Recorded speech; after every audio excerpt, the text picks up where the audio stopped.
Deep in the heart of a vast African forest stood a mighty baobab tree. Its thick trunk and wide branches spread out like a giant umbrella, giving shade to all the creatures of the forest. It was said that this baobab tree was special. It held the spirit of an ancient being, a spirit who could grant great power, but only to those who were truly deserving. The tree was known to all, and every villager had heard the stories, but only a few brave ones ever ventured near it.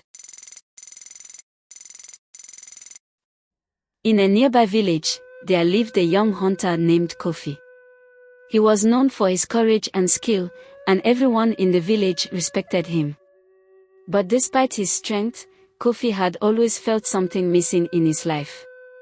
He wanted more than just the respect of his village. He wanted to prove that he was destined for greatness. One day, as Kofi sat by the fire with the elders, he overheard an old man telling a tale about the spirit of the baobab tree. The story spoke of a hunter who had faced the spirit and earned its blessing, becoming the greatest hunter the land had ever known. Kofi's eyes sparkled with excitement. This was it, the chance he had been waiting for. That night, as the moon rose high in the sky, Kofi made up his mind. He would find the baobab tree and face the spirit himself. The elders had warned the villagers never to disturb the tree, but Kofi's heart was filled with the desire for greatness, and he could not ignore it. He packed his bow and arrows, his machete, and a few days' worth of food, and set off into the jungle. The forest was thick with trees, and the night air was filled with the sounds of animals. Kofi moved silently, his step sure and steady. He knew the forest like the back of his hand, having hunted in its depths many times. But tonight, something felt different. The air seemed charged with energy, and the wind whispered in his ears, almost as though it was warning him. He walked for hours, deeper and deeper into the heart of the jungle. His muscles ached, but his resolve was stronger than ever. He had to reach the baobab tree. After what seemed like an eternity, Kofi finally saw it in the distance.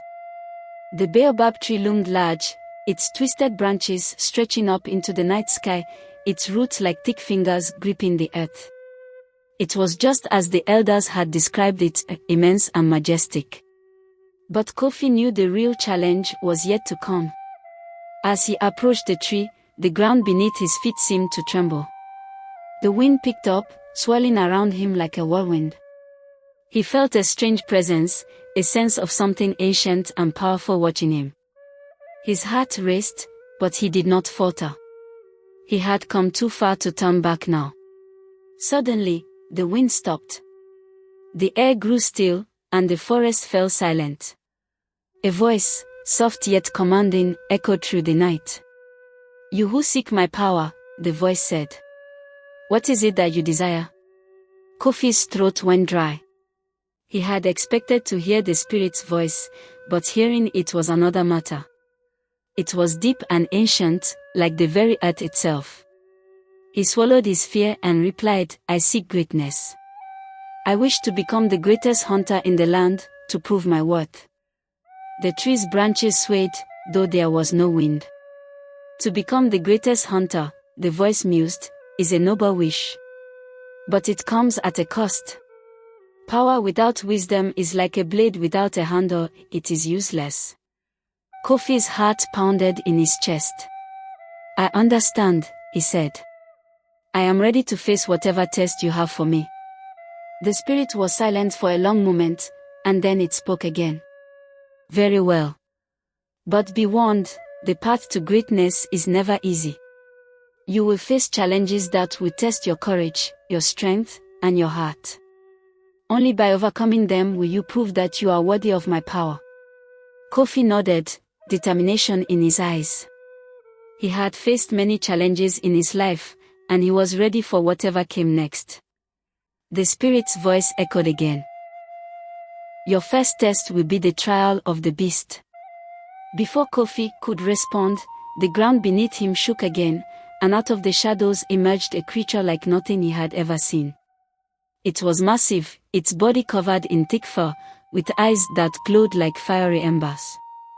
It was a great lion, but its size and strength were beyond anything Kofi had ever encountered.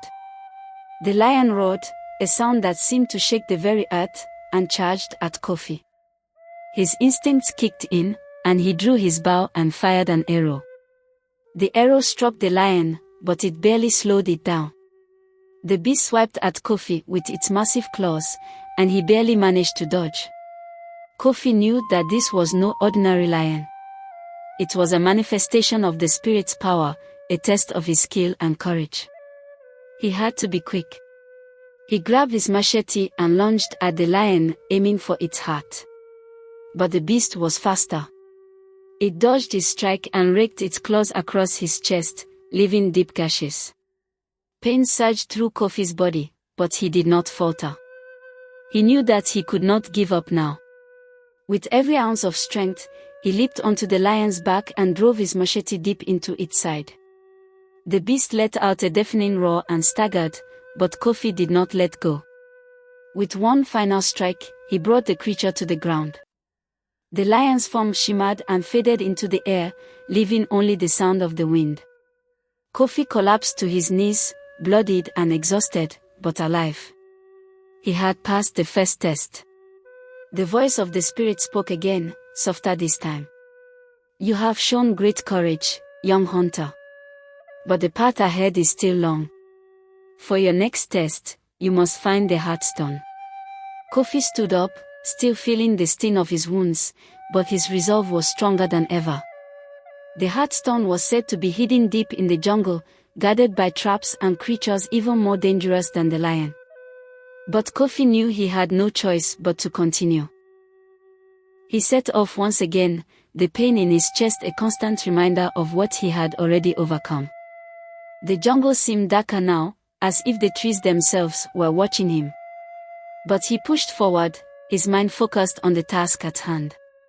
After a long search, Kofi found the heartstone hidden in a small clearing. It was a beautiful gem, glowing with a soft, golden light. But as soon as he reached for it, the ground beneath him cracked open, and a great serpent emerged, its eyes gleaming with malice. The serpent hissed, its massive coils wrapping around Kofi's legs, squeezing tighter and tighter. Kofi gasped for air, but he did not give up. He reached for his machete and began to cut at the serpent's coils. The snake hissed in anger and struck at him with its fangs, but Kofi was quick. He ducked and slashed at its neck. The serpent writhed in pain, but Kofi held on, determined not to let go. With a final, powerful strike, he severed the serpent's head. The beast's body vanished into the air, and Kofi collapsed beside the heartstone, gasping for breath. The voice of the spirit echoed once again. You have completed the second test. Now, you are ready for the final challenge. Kofi's heart raced. He had faced the lion, the serpent, and countless dangers, but he knew that the final test would be the most difficult of all. The spirit's voice became more serious. The final test is not of strength or skill, but of heart. You must decide what truly matters to you. What are you willing to sacrifice to achieve greatness? Kofi's mind raced. He had already sacrificed so much, but could he truly sacrifice everything? What was the cost of greatness? He stood before the Baobab tree, its branches swaying gently in the wind, and he made his decision. I am willing to sacrifice my own desire for greatness, Kofi said. I realize now that true greatness is not about power, but about how we use what we have to help others. There was a long silence, and then the spirit spoke, its voice filled with pride. You have passed the final test, Kofi. Your heart is pure, and your courage is unmatched. You are worthy of the power of the Baobab tree. In an instant, Kofi felt a surge of energy fill his body. It was as if the very earth itself was coursing through him. He could feel the strength of the jungle, the power of the spirit, and the wisdom of the ages. He had become the greatest hunter, not because of his strength or skill, but because of his heart. From that day forward, Kofi was known not only as a hunter but as a protector of the forest, a guardian of the balance between nature and man. He had earned the power of the Baobab tree, but he knew that true greatness came not from the power he had gained, but from the wisdom he had learned along the way. And that wisdom would guide him for the rest of his days.